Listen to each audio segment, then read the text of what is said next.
Hi guys, nandito na naman po tayo sa ating inabang teleserye ni Kaya at dahil nakita ni Carnation na kasama ni Hope ang kanyang boss na si Ralph, kung kaya't nagsilos ito at sinumbong ito sa kanyang nanay. Kung kaya't nagalit ang kanyang nanay dahil siyempre sinabi ni Carnation na yung magiging boyfriend niya sana inilalandi na daw ni Hope. At ayun na nga, ito namang si Dayan habang natutulog na naginip ito tungkol sa kanyang anak na si Bianca at humingi ito ng tulong na hanapin siya, kung kaya't nagising itong si Dian at naging emotional ito nung kinausap niya yung kanyang daddy at sinabi nito ang niya kung ano ba yung ibig sabihin nun. At nung kinausap naman ng nayan niya si Hope, biglang sinampal niya ito at sinabi nito na kipaglandian daw ito sa ibang lalaki, sa kung sino-sinong lalaki, pero sinabi ni Hope na naghanap lang naman siya ng mapagkakitaan at nag-iipon daw ito para may pambili ng isang bagay na para hindi naman para sa kanya kundi para sa kanyang nanay, pero hindi pa rin ito natutuwa. Si Dayan, kininto sa kanyang ama ang panaginip nito at sobrang natouch din yung kanyang ama at napapaisip sila kung anong ibig sabihin ng mga panaginip niya. At ayun na itong si Hope, kawawa naman dahil laging kinakawawa at minamaltrato ng kanyang nanay. Pati na din yung kanyang kinakapatid na si Carnation, kung kaya't lagi itong umiiyak at nakikita ito mismo ni Ralph, kung kaya't naawa ito sa kanya at syempre nagiging close na silang dalawa at umabot sa point na nagkukulitan silang dalawa at nagtatawanan, parang kampante sila sa isa't isa, kung kaya't parang nakikita ng iba na sobrang close itong si Ralph sa kay Hope. At sa araw ng birthday ng kanyang nanay, umuwi din ang kanyang amahan na si Joe at sobrang natuwa din itong nanay-nanayan niya dahil ang daming mga regalong natanggap mula sa kanyang asawa at syempre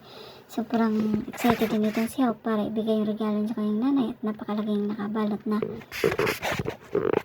paper doon sa regalo niya, kung kaya pagbukas nito nakitang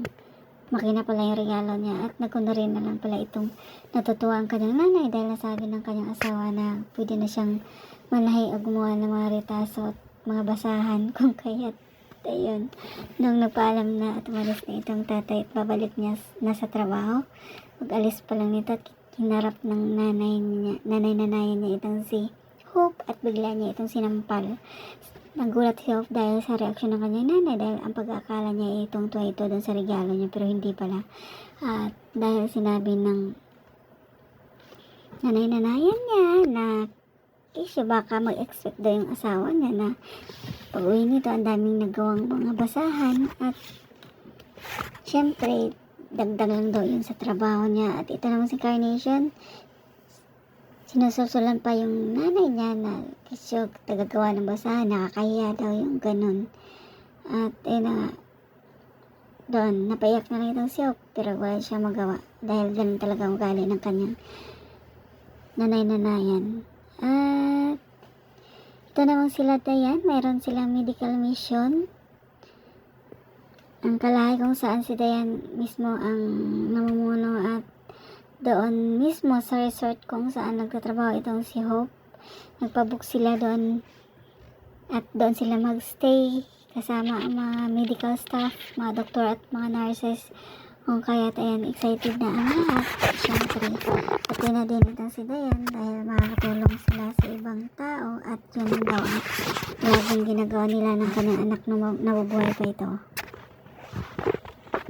Ito naman si Ralph, nagkunwaring tinatanong itong si Hope kung saan may masarap na kainan doon sa lugar nila at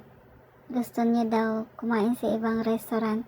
maliban daw sa kanilang restaurant, kung kaya't napao naman itong si Hope at syempre sasama niya itong si Ralph at tinukso ng kaibigan niya itong si Hope na bakit sa dami-dami daw nila si Hope lang daw yung nilalapitan nito at ka-close, kung kaya't syempre todo-deny din itong si Hope na kaibigan lang daw silang dalawa.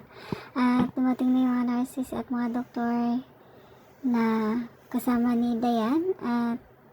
habang naglilibot ito doon sa labas nakita ni Dayan itong si Hope na